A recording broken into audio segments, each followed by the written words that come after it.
Shamo was once a clean-cut Mormon and aspiring entrepreneur living in Utah. In the eyes of many who knew him, he was a tech-savvy young man who dabbled in e-commerce and had a knack for business.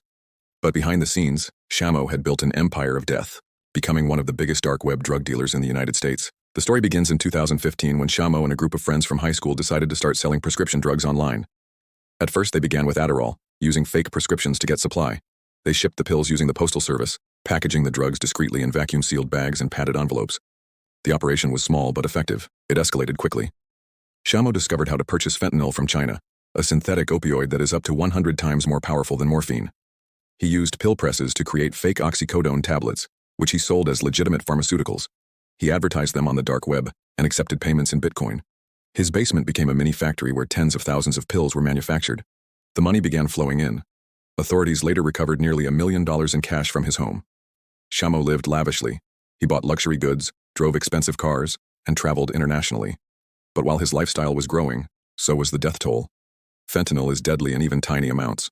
Many of Shamo's customers believed they were buying mild painkillers or anti-anxiety medication. Instead, they were ingesting lethal doses of fentanyl. At least one customer, a young man named Ryan Zinn from California, died after taking just one pill. His parents were devastated. They had no idea he had even ordered anything online. By 2017, the operation caught the attention of federal investigators. The U.S. Postal Inspection Service and the Drug Enforcement Administration launched a coordinated investigation. They tracked packages, monitored Bitcoin transactions, and eventually traced the source back to Shamo's suburban home.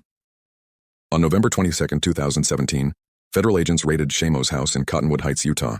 They found thousands of pills, multiple pill presses, and a large amount of cash stored in garbage bags. Shamo was arrested on the spot. During his trial, prosecutors laid out the breadth of his operation. He had built a network with multiple accomplices, including former classmates. Some handled packaging. Others managed online accounts and order logistics. All worked under the direction of Shamo, who was the architect and leader of the operation. Shamo's defense argued that he was not fully aware of how deadly the pills were. They tried to portray him as a naive tech entrepreneur who got in over his head.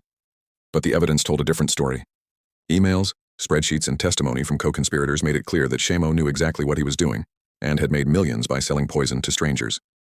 In August 2019, a jury found Shamo guilty on multiple counts, including continuing criminal enterprise, which is a charge usually reserved for drug kingpins.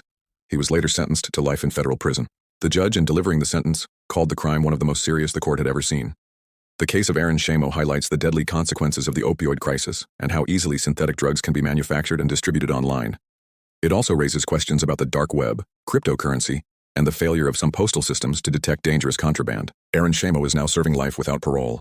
His empire is gone, but the impact of his operation is still being felt by the families who lost loved ones to his counterfeit pills.